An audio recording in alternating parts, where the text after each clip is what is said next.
You're listening to Oh My Health, There Is Hope podcast.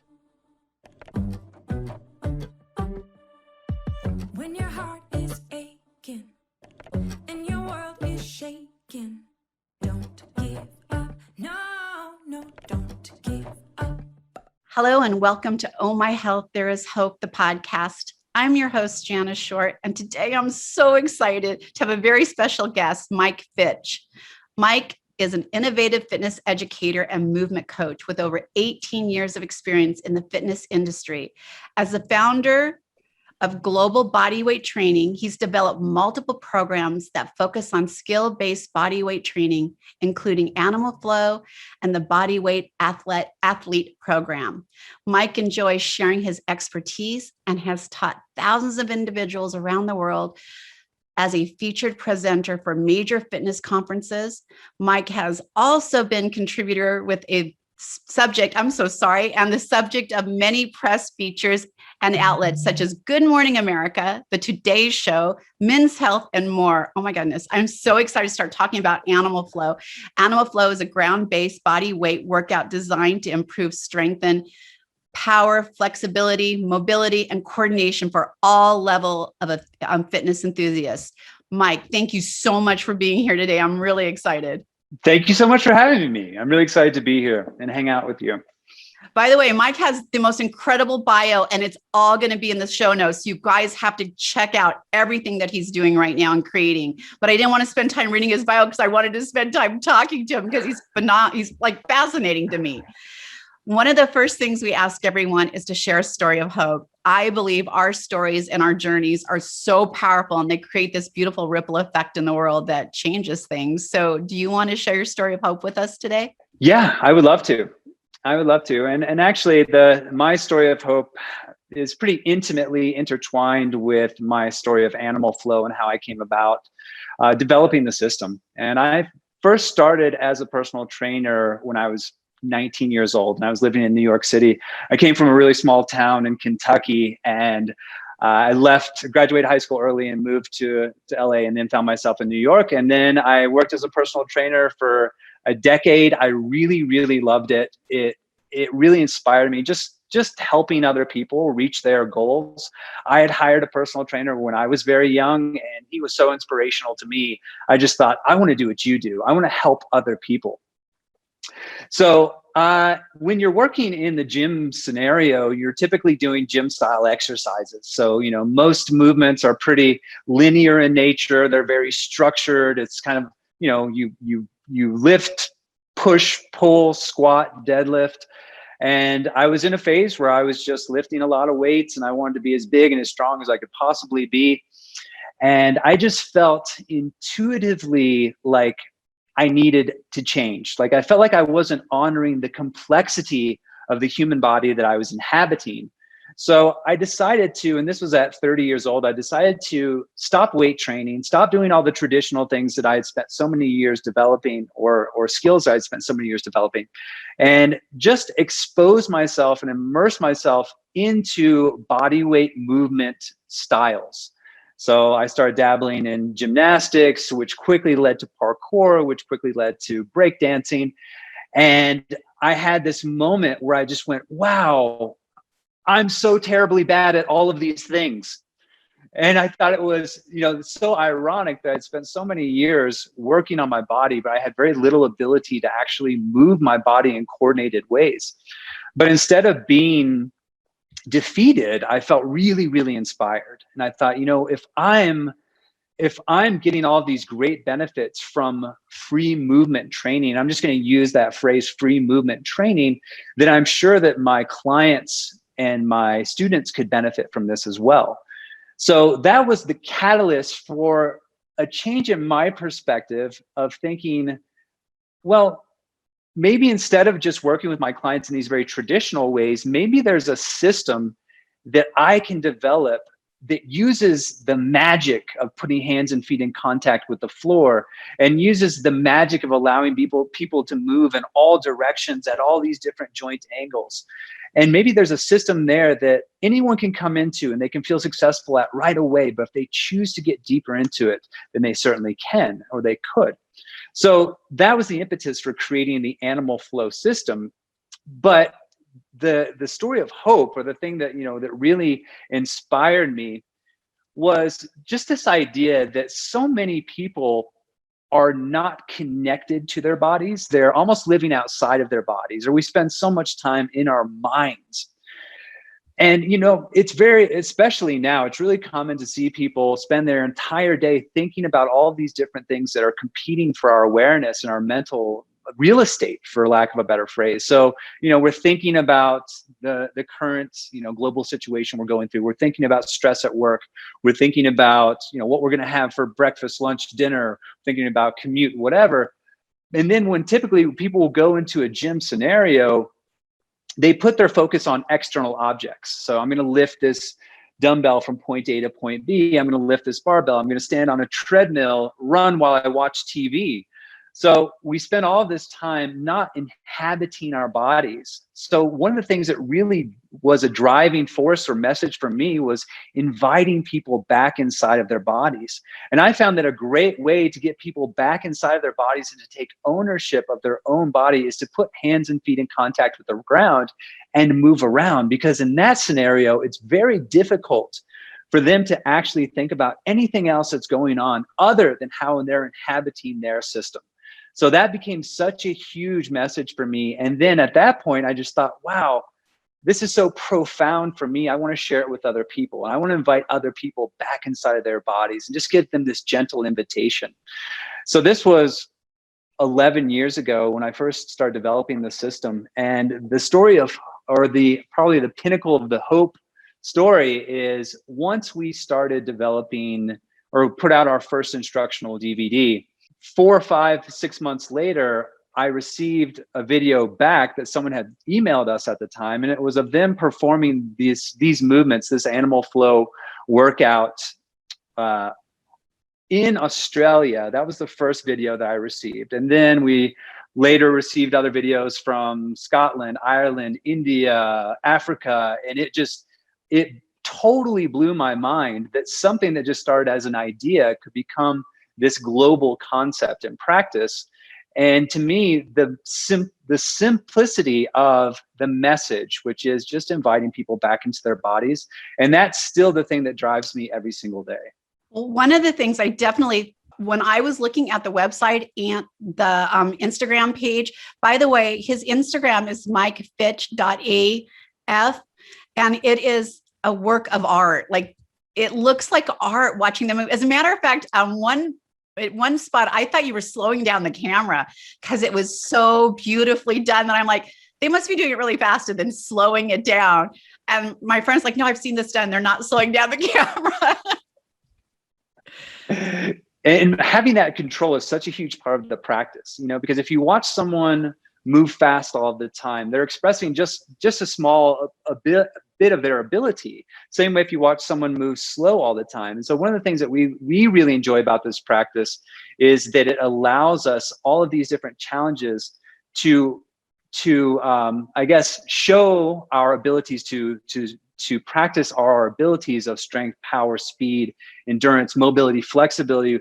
Whereas when we're looking at maybe a traditional athlete, they're expressing their ability to be strong, powerful, and maybe have a good amount of speed. If we're looking at a traditional yogi, maybe they're expressing their ability to be pliable, bendy, mobile, stable. But we like to see this as a way to kind of bridge the gaps between the two ends of the spectrum and allow people to experience all of those different abilities. Well, Mike, one of the things that you've said so far that really hit home for me is like taking ownership of your body and inviting yourself back in, because you're absolutely right. When we go to the gym, we are focused everywhere but within. And I think that it's a beautiful way to take that movement and exercise and breathing and flow and be present when you're doing it, which is what I saw on every one of the videos. Like, you have to be kind of present to be doing that. You do. And that's it. And that's why I really fell in love with the floor, is because it is such a great place for learning, and it is so safe. You get immediate feedback. So we have all of these little sensory receptors all throughout our body. And I like to talk about them as almost like they're little satellites, and they're always sending information, beaming information back to our central nervous system. And one of the great ways to kind of activate these little sensory receptors is through force or load. And so whenever we have hands and feet in contact with the ground, you may also hear that as being called quadrupedal. When we have hands and feet in contact with the ground and we're working against the downward pull of gravity to keep our bodies up, and as we move through the downward pull of gravity, we're really encouraging those receptors to light up and send information. So that's why it can be such an intensely dense opportunity for our body to learn more about where it is in space, but also for us to bring that mindfulness in and the consciousness in. So let's talk to everyone a little bit about what animal flow is really all about. Who's it for? Because my first question was to him, I'm 60. Is it possible for me to do that? Because it looks phenomenal. And he said, everybody can do it. So I'm going to take him up on that challenge for sure. But let's talk a little bit about what animal flow is about and who it's for. Yeah, great. So you did mention in the beginning, we say that it's a ground-based quadrupedal movement system that's designed to improve all of these physical abilities that I've named off earlier. But really the intention behind the program is to improve the connection, communication, and function of the human animal. Because a lot of people hear animal flow and they think, oh, well, it must be all about acting like animals the entire time. And while we do have some animal movements, like we have the ABCs of animal, we call that the ape, beast, and crab of our animal bases and movements, it truly is about, again, how we inhabit our human bodies. So that's why we use that phrase human animal. And we look at it as having 4 pillars. The first one is that connection, communication, and we use those synonymously with each other. So they're kind of interchangeable. So it's not only how we bring mindfulness and connection to our body, it's also about how our body communicates with itself. And then it's also about how we can encourage our brain to function on a higher level. So that's the communication connection part. That's our first pillar. Then we have a second pillar, which is the performance part, which I mentioned earlier, where we can start using animal flow either as a complete approach to our physical expression, or we can pull it apart and just use it as smaller tools. So maybe, a couple of the movements work really well for this person who wants to stay with their normal style of training. So we can use it as a way to start to fill in those gaps or those deficits. We also look at it as this beautiful tool that we can use in order to create more resilience within the body. Because what happens to our human expression, whenever we're performing very similar movements day after day after day after day, all in very similar planes of motion, not only do our connective tissues, so like you can even think, tendons, ligaments, fascia, stuff like that, but also our muscles, our nervous system, everything adapts because we are adaptation machines to these very singular planes of movement and very simple movements. But also what happens there is there's a higher tendency to get this degeneration of the tissue, the joints, et cetera, which may increase the likelihood of injury if we're only moving in very, very minute, small angles throughout the day. Whereas, in contrast to that, if I can give you any exercise style, whether it be animal flow or anything else that allows you to move freely in all of these different planes of motion, all of these different joint angles, then now your body's adaptation process will hopefully be one of creating resilient joints, resilient tissue, and a resilient nervous system that can act and react. So that's the third pillar, the resilience part. And then the last one is community. And community is truly the one that is closest to my heart. And we have this incredible community of about 13,000 instructors globally who teach animal flow. But then we also have all of our, what we call our flowists, who are just practitioners who love the practice. And we have such a cool, open community where when travel was really a thing, and hopefully it will be again soon, where if someone wanted to go to a new country, they would just reach out to the community and say, hey, I'm going to be in Dubai, where are my fellow flowists at? And then they would go and they would meet up and they would move together, and there would be this physical representation of the time that they spent together. So the community thing is so huge to me. But anyways, that was a very long answer, I feel like, for telling you a little bit more about what makes up the animal flow system. That was a very good answer. I also want to talk about you. It says that you have 6 components to to animal flow and why these components. It looks like you have wrist mobilizations, activations. Like, why are all these key to benefiting us and getting in contact with our bodies? Yeah, great. So when we look at, the entire program, it made sense to really break it down into the more digestible pieces. And this goes back to one of your questions, which I forgot to answer, which is, why is it accessible to everybody?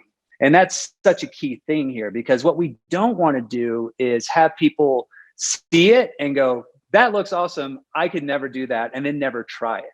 So we want to make sure that everyone feels like it's accessible to them. So whenever we're looking at those 6 components, the first one is what we call wrist mobilizations, and that's just wrist and hand preparation. And the reason that that's our very first component is because if you haven't spent more than, a minute on your hands just doing push-ups or maybe some basic crawling patterns, if I ask you to then go spend an hour on your hands, it will probably be quite daunting, quite challenging, and may even have some discomfort. So we always put emphasis on preparing the wrists. The activations part is something really, really simple. And that really is kind of our first invitation into the body. And so we have these very simple activations where we're in our beast position and our crab position. So that's like knees off the ground. If I'm almost like in a baby crawl, it's knees off of the floor, and then crab, most people would know from gym class or camp. And in those positions, we just make them progressively harder by starting to lift the limbs. And what we're doing is we're really preparing their nervous system to take on this new challenge. We're encouraging that activation that I mentioned to you earlier, the communication. Then we have our, what we call our form specific stretches. And that's typically, when you see those, because it does require hands and feet to be in contact with the ground, that's usually where you'll see people look at it and go, oh, that looks a lot like yoga. And there are a lot of visual similarities in those form specific stretches, but the intention is very different. So we're trying to actually build strategic points of tension within the body versus just relaxing. We're trying to ramp up and create more usable mobility or range of motion. Then we do have our traveling forms, and that's where we get into some of the animal-like quadrupedal movements where we're moving across the ground. We like to use those in our flows and our warm-ups. Then we have switches and transitions, and we look at those. Those were highly inspired by my journey into breaking, because those look very similar to some of what the movements that are considered footwork in breaking or break dancing. And we use those switches and transitions to build our last component, which is flow. So whenever we look at putting all those pieces together, our kind of pinnacle expression of animal flow is flow. And it's this continuous motion and exchange of energy. First of all, not only did you answer that question, but you answered why anyone can do it, because it's simply one step at a time, and you're getting ready, you're building up to it, right? So it's like, I'm not going to go run a marathon in the first day I go out running. I'm going to, do a little at a time, learn a little bit more, push myself a little bit further. So I love how you've broken it down into those bite-sized pieces. My other question for you are, what are the benefits people are getting from this? So the cool thing, it's funny I say, well, the cool thing about this, the thing that really excites me the most, and this goes back to that performance piece. So when we're looking at these physical abilities, we really can custom tailor to what it is that they want from this. So, if they need more mobility, we could design different flows or sequences that will really help them with mobility. If they need more performance, so if they need more, let's say, power speed, if they want something that gives them more of a cardiovascular response, we can design their workout to be more tailored to that. But really, the thing that kind of geeks me out the most and really excites me is that every person has a different experience of what it is and what it means to them. So for some people, they love the phrase movement meditation. So it's their ability to be connected to their body and be able to tune out all of the other noise. So have this movement expression of finding some sort of like singular thought or stillness within their brain and mind. So for some people, it's that. For other people, it's a way in which they can integrate it into their other styles of working out. So, again, if someone has like a traditional gym routine, this adds more variety and variability to that routine. For other people, it, gives them a break to just be with their breath and really focus on, again, like connecting. So it can be so many different things to different people. So I absolutely am obsessed. And I noticed on your website, you guys, you can find his website, animalflow.com, but it is full of instructional information. You do online courses. So for those of you who are still kind of isolating from the pandemic and haven't quite been able to get out or find something in your area, you absolutely can do an online course. And I'm assuming that's for everyone, even the beginners. Yeah, so we have a couple of different offerings as far as online offerings. We do have something we call our Animal Flow On Demand channel, and that's essentially where you can find tons of tutorials, flows, and classes. So if you're just looking to kind of stick your toe in, you can definitely start there, and you can just do like a free trial and then cancel if it's not for you. But we do also do certification workshops, which are online and in person, and you don't have to be a fitness professional to attend one of those. So if you want to attend one just for your own practice, then you can definitely do that. So anyone can sign up and join one of the online workshops. I love it. And so you guys, everything's going to be in the show notes. I want you guys to go check it out, because once you see how beautiful it looks, like it's kind of hypnotizing watching them do this, especially when there's more than one person in the video doing it and they're all doing the same thing. It's really a beautiful work of art. And I can see where you would center yourself with that. So Mike, thank you so much. Can you tell them again where they can find you? Sure. So on Instagram, my personal handle is mikefitch.af. Animal Flow Official is the company IG, and then animalflow.com is the website. Thank you so much for sharing all about this. It was so fascinating. And I can't wait to try it. I'm going to be on the channel dipping my toe in to see how I can do it before I get into it too seriously. But I love yoga, and this reminds me of a flowy yoga. And so I think I'm going to love it. I have no doubt. Thank you. Thanks for listening to the Oh My Health, There Is Hope podcast. Make sure to visit Jana's website, bestholisticlife.com, where you can subscribe to the show on iTunes, Google Play, or listen there, so you'll never miss an episode. While you're at it, if you found value in the show, we'd appreciate a rating on iTunes, or if you simply tell a friend about the show, that'll help too. Let's change the world together, one health expert at a time. Looking forward to seeing you next time.